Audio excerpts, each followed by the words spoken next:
was at Farmers, they actually gave us this chart. I thought it was kind of dumb, and I actually still half think it's dumb because there was a lot of changes, right? We were 21st century employee reps, and we were doing dials, doing calls, going crazy with things. And then all of a sudden they're like, oh, guess what? You're Farmers agents now. Or guess what? We're no longer doing this, or we're no longer doing that. We're cutting your pay. We're raising this. Like, there was all these changes that they constantly had. I kind of told everybody we were like guinea pigs of the family. And then when we became Farmers agents, the virtual agents, or whatever you want to call them, then we started to pivot into that scenario. What they showed us was this graph, and it was a chart that kind of went like this.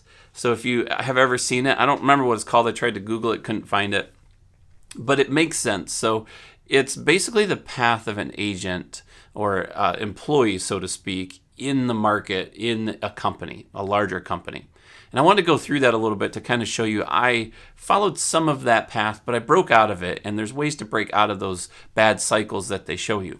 So the first path is you're the employee, and I'm willing to do this, this, and that for this company. I'm super excited. I can't believe this. I'm going to crush it. I'm going to sell you guys so much business. Hire me, hire me, hire me. And then you get hired, right? So you're hired. And the first 3 years is actually really good. So you kind of go on an upward trajectory where you're excited. You love the business. You love the company. And you're building things with everybody. And you've got employees, and you're in competitions and all of that stuff. But right around year 3, they notice a pretty slight and then soon to be a very direct way down to this graph. So what happens is by the 5th year, the employee is in almost like I don't like it here. I regret coming here, or I hate what I do, and all of those pieces that come with it. And maybe they put it to us just to kind of ease us over to get past that. But it does show the sales cycle actually drops. So once you've done something for 3 years, you tend to get comfortable and complacent, or you get like that complex where you think I am the best, or I have already done it. You shouldn't worry about what I do. I'm great. And then the sales tend to dip down pretty heavy. If you can get through that dip, I'll show you how to break out of it. But if you can get through that dip, then your 6, 7, and 8 tend to almost skyrocket more than year 1, 2, and 3. Here's the things I thought of. When those things came up, when those changes happened and everything started to move the way I didn't want it to move, I focused on a few things. Instead of like running to the next company, which most of my friends do, and all of the people that I worked with, a lot of them did that and said, I'm going to switch here. I started researching some mentality pieces like, okay, who are the people I should be listening to? What is the mental state of people that have gone through this, that have broken out of it? And that's kind of what we're doing today. And one of the things I learned, and I think it was Steve Harvey, if I'm not mistaken. If I'm incorrect, let me know in the comments below.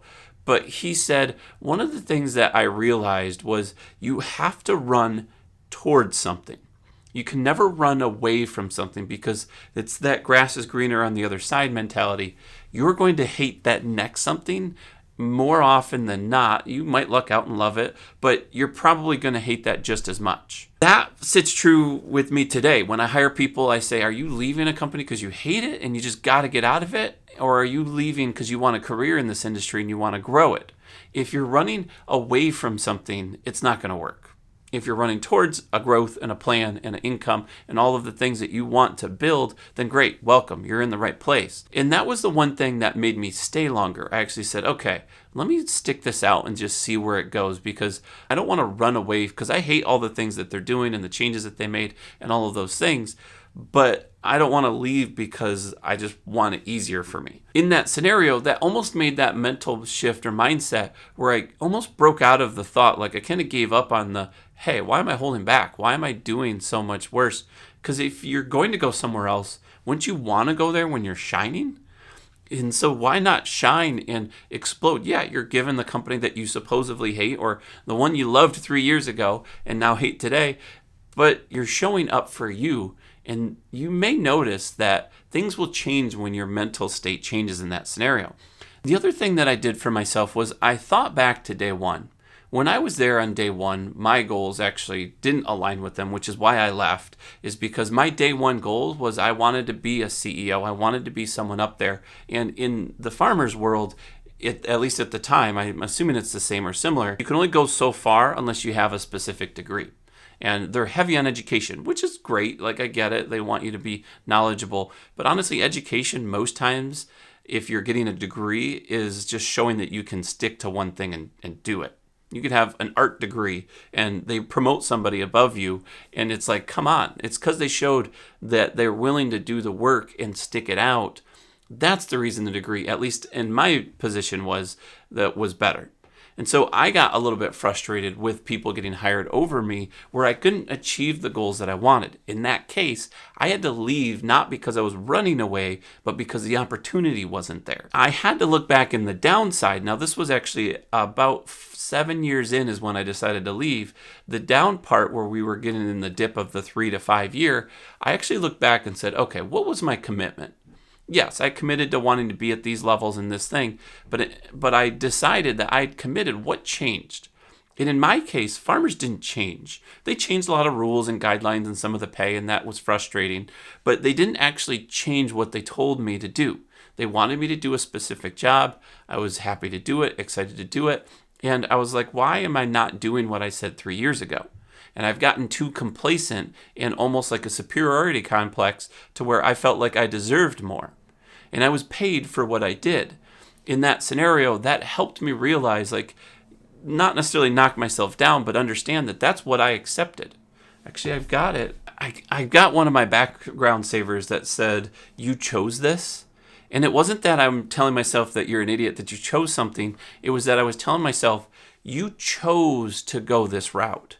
You know that there's a light at the end of this tunnel, and you chose to go down this. You didn't choose be a person that sits in the seat and just accepts this pay, or be the person that does this. You chose the aggressive route in my scenario to where I wanted to be a certain level, a certain income, a certain piece. And because of that, I have to keep reminding myself that those are the pieces. Now, in case you're wondering, it just says action-oriented people, or successful people are action-oriented. So now I do things. So the last piece to wrap this up is, yes, that's the curve cycle of a typical employee, where 3 to 5 years, you're going to see an employee dip or have some struggles with either life situations, work situations, changes that are happening. If they don't adapt to them and you don't prepare them for that piece, then it's not going to end well. You're just going to lose the employee, and that's not what anybody in any company wants.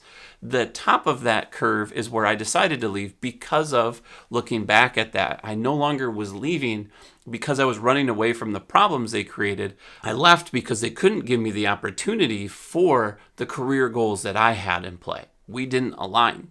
It didn't hurt that their pay went down a little bit, so that was like an easy way to go out. But I know for sure the next quote, the next step that I had to take was taking the leap. And that was the leap of faith, just like Steve Harvey in this for sure case scenario says, if you don't jump out of the airplane, you'll never know if your parachute works. I'm Mark W. Flockhart. I'll see you soon.